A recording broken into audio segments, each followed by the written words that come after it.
Professor David Betts of King's College London identifies a worrying convergence of three structural factors that are pushing Western Europe towards scenarios of civil conflict not seen since the post-World War II era. The three pillars of the crisis are identity polarization. Divisions are no longer based on political or ideological grounds, but on incompatible identities. For example, in Great Britain, a Muslim political movement has emerged that deals only with international issues such as Gaza, ignoring domestic politics. This situation undermines the functioning of liberal democracy as it makes political compromise impossible. Demographic decline of indigenous populations. According to projections, indigenous populations will become minorities in several European countries within a generation, in Britain by 2060. This change is perceived as a cultural replacement orchestrated by post-national elites rather than a natural development. This creates a gap between the political class and the popular will.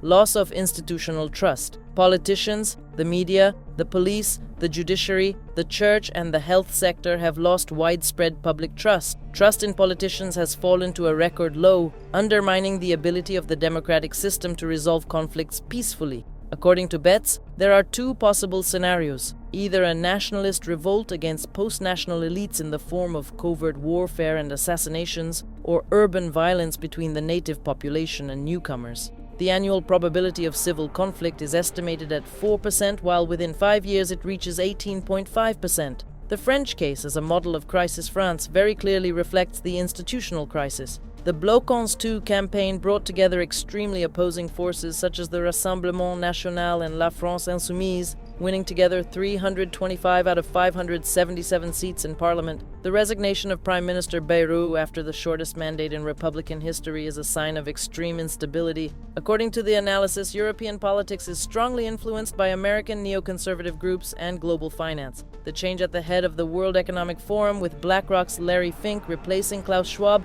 symbolizes the union between high finance and the pharmaceutical industry in global control of decision-making. Europe on the brink of cognitive war. The convergence of the above factors creates the ground for civil conflicts unimaginable since 1945. Italy is the most sensitive case due to its geostrategic position and internal divisions. North-south tensions can undermine national unity, and its dependence on the European economy makes it even more fragile. Civil conflicts will damage Europe's role as a global actor. Social phenomena increasingly appear as spectacles on social networks where the goal is visibility, not political results. This will be instrumentalized by the centers of power, which channel popular anger into controlled protests that have no real impact. According to Betts, Europe risks becoming the victim of a cognitive war, which is being waged not from the outside, but from within. A totalitarian strategy that aims to create subjugated populations, not only politically, but also ideologically. The World Economic Forum, now in the hands of Larry Fink, represents the model of technocratic power that, through technology and psychological manipulation, aims to turn into a global shadow government. Elections will be transformed into political marketing and popular will into something empty.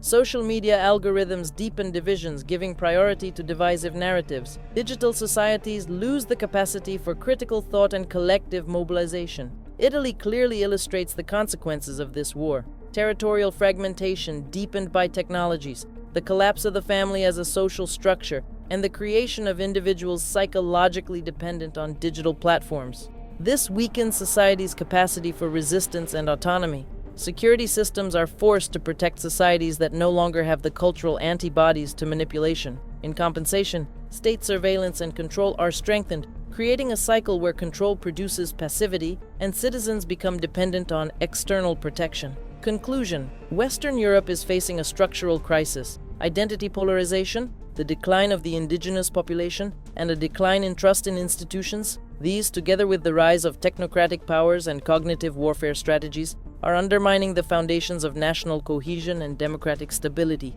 The risk that Europe will become a laboratory of technological and psychological control is real. The urgent challenge is to preserve social cohesion and strengthen democratic institutions.